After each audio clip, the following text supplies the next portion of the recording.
या साबुदाणा वड्याच्या आवाजावरून तुम्हाला समजलेच असेल की वडे किती कुरकुरीत झाले आहेत। नमस्कार, पल्लवी रेसिपीजमध्ये सर्वांचे स्वागत आहे। आज असणाऱ्या आषाढी एकादशीच्या सर्वांना शुभेच्छा। आषाढी एकादशी दिवशी बऱ्याच जणांचा उपवास असतो आणि बऱ्याच घरी अशा प्रकारचे साबुदाणा वडे बनवले जातात। आज आपण आषाढी एकादशी स्पेशल वरून कुरकुरीत आणि आतून मऊ असे उपवासाचे साबुदाणा वडे बनवणार आहोत। बऱ्याच जणांचे साबुदाणा वडे हे तेलात फुटतात। आज आपण तेलात न फुटणारे आणि 100% कुरकुरीत होणारे असे उपवासाचे साबुदाणा वडे बनवणार आहोत।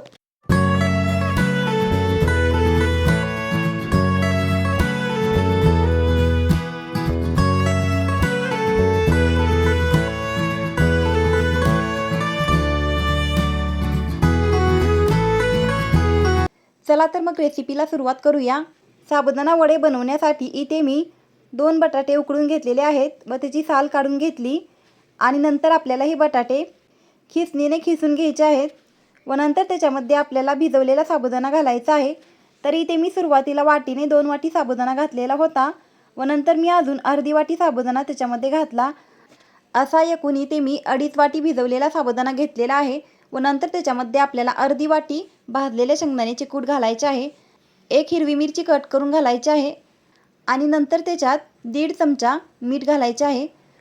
आपल्याला हे सर्व एकत्र छान मिक्स करायचे आणि मळून घ्यायचे आहे।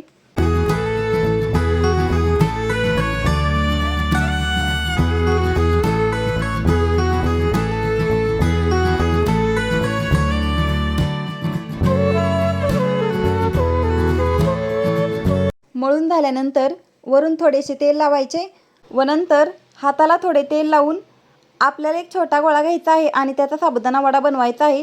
सुरुवातीला आपल्याला गोल आकारामध्ये साबुदाणा वडा बनवायचा आहे। नंतर आपल्याला तळहातामध्ये साबुदाणा वडा ठेवून तो थोडासा दाबून घ्यायचा आहे व आपल्याला साबुदाणा वडा थोडासा चपटा करायचा आहे। अशाच पद्धतीने आपल्याला सर्व साबुदाणा वडे बनवून घ्यायचे आहेत।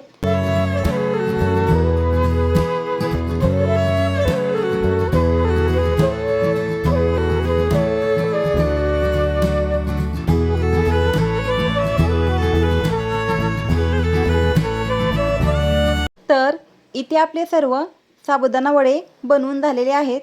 नंतर गॅसवरती कढईमध्ये तेल गरम करायला ठेवायचे। तेल गरम झाले की नंतर त्याच्यामध्ये आपल्याला एक एक करून साबुदाणा वडे घालायचे आहेत। साबुदाणा वडे आपल्याला एकदम जास्तही घालायचे नाहीत। जर आपण कढईमध्ये साबुदाणा वडे जास्त घातले तर ते व्यवस्थितपणे तळले जाणार नाहीत। यासाठी आपल्याला कढईमध्ये जेवढे साबुदाणा वडे बसतील तेवढेच साबुदाणा वडे आपल्याला कढईमध्ये घालायचे आहेत आणि हे साबुदाणा वडे आपल्याला कमी ते मध्यम गॅसवरती सोनेरी रंगावरती छान असे तळून घ्यायचे आहेत। साबुदाणा वडे कढईमध्ये घातल्यानंतर आपल्याला थोड्या वेळाने ते पलटून घ्यायचे आहेत व दुसऱ्या साईडने तळायचे आहेत। साबुदाणा वडे तळत असताना आपल्याला ते थोड्या वेळाने पलटायचे आहेत, म्हणजे ते दोन्ही साईडने छान असे तळले जातात। साबुदाणा वडे आपल्याला छान असे कुरकुरीत होईपर्यंत तळून घ्यायचे आहेत। तर इथे आपले पहिले टाकलेले साबुदाणा वडे तळलेले आहेत, ते आपल्याला झेऱ्यामध्ये काढून घ्यायचे आहेत आणि त्याच्यातील सर्व तेल निथळून काढायचे व नंतर आपल्याला हे वडे ताटामध्ये काढायचे आहेत। अशाच पद्धतीने आपल्याला नंतर दुसरे साबुदाणा वडे तळण्यासाठी कढईमध्ये घालायचे आहेत व तेही साबुदाणा वडे आपल्याला दोन्ही साईडने छान असे कुरकुरीत होईपर्यंत सोनेरी रंगावरती कमी ते मध्यम गॅसवरती तळून घ्यायचे आहेत। जर आपण साबुदाणा वडे जास्त कमी गॅसवरती तळले तर ते साबुदाणा वडे तेलकट होतात आणि जर आपण साबुदाणा वडे जास्त मोठ्या गॅसवरती तळले तर ते व्यवस्थित तळले जात नाहीत। ते आतून कच्चे राहतात व वरून लवकर लाल होतात।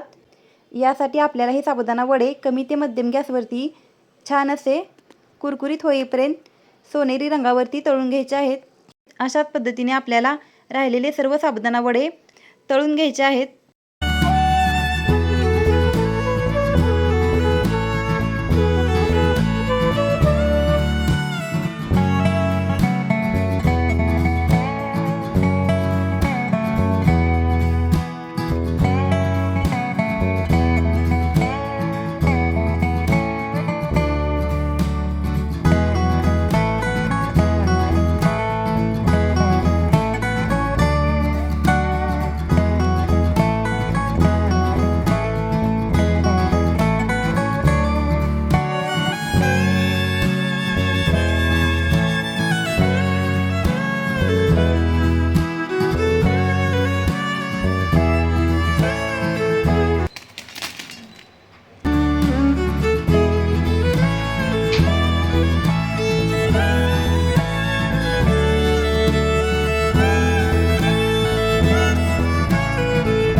तुम्ही इथे व्हिडिओमध्ये पाहू शकता, इथे आपले सर्व साबुदाणा वडे तळून झालेले आहेत।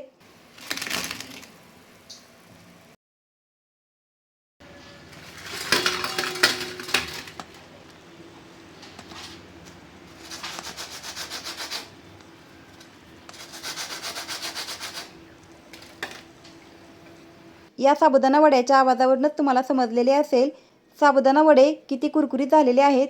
एक वडा आपण तोडून पाहू। आतून वडा छान असा तळला गेला आहे, वरून अगदी कुरकुरीत आणि आतून मऊ असे इथे आपले साबुदाणा वडे बनून तयार झालेले आहेत।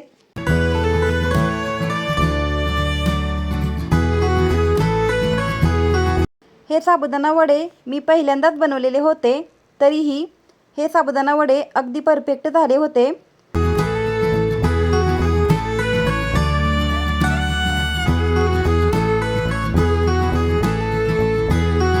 वरून अगदी कुरकुरीत व आतून मऊ असे हे उपवासाचे साबुदाणा वडे बनून तयार झालेले होते। तुम्हाला हे उपवासाचे साबुदाणा वडे कसे वाटले ते कमेंट करून नक्की सांगा। व्हिडिओ आवडला असेल तर व्हिडिओला लाईक करा। चॅनलवरती नवीन असाल तर चॅनलला सबस्क्राईब करा। धन्यवाद।